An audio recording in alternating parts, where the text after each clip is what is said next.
there are 5 interesting top 25 or near top 25 matchups in Division I women's tennis between now and Sunday.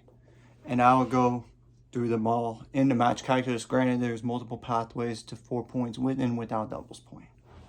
Number 4, Ohio State versus at number 15, Georgia. For Ohio State with the doubles point, they have to split the top 2, 4, and 5 in singles.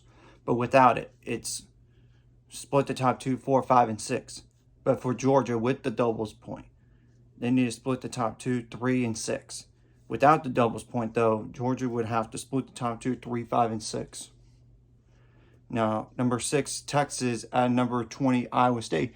And granted, Iowa State's 11-0, but don't let that record fool you, because they have not played a single top 35 opponent all year long. They're going to be tested this week, as you could tell.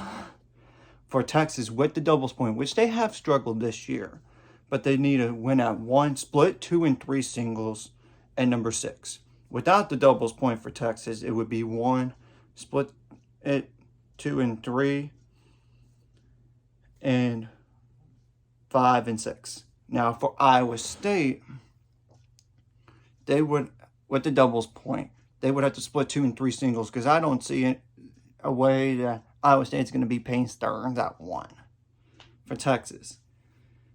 4 and 5. But without the doubles point for Iowa State, it would be split 2 and 3, 4, 5, and 6.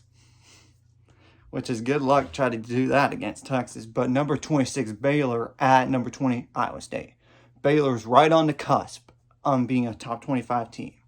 For Baylor, with the doubles point, they need to do the following singles, like split the top 2, 4, and 6.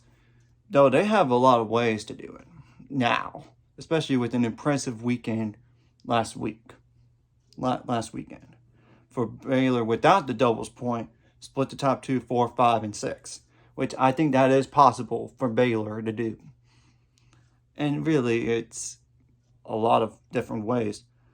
But for Iowa State against Baylor, they would have to split the top 2, 3, and 5 with the doubles point, of course. But without it, Iowa State would have to split the top 2, 3, 5, and 6, which I don't know how it's going to work out for Iowa State, especially with not having a top 35 opponent prior to this match, which Baylor's first, by the way, on Friday.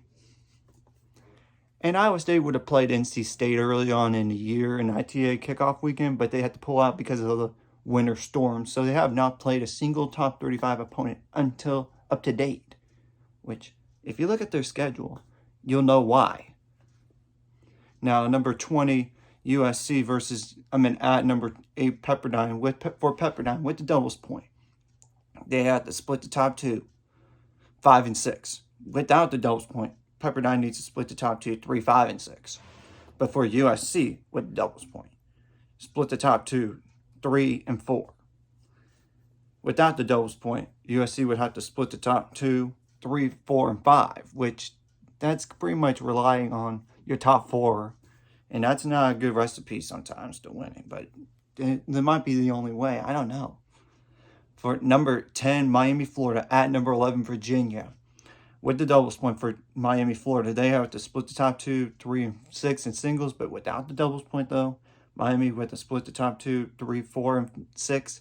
But for Virginia, it is split the top 2, 4, and 5 with the doubles point, of course. But without it, Virginia would have to split the top 2, 3, 4, and 5.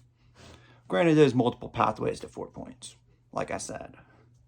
That's some matchups to keep an eye on. In fact, Ohio State at Georgia happens today. I had to include that. So, like and subscribe if you haven't already. And let's get me up to 400 subscribers or more by the end of this year.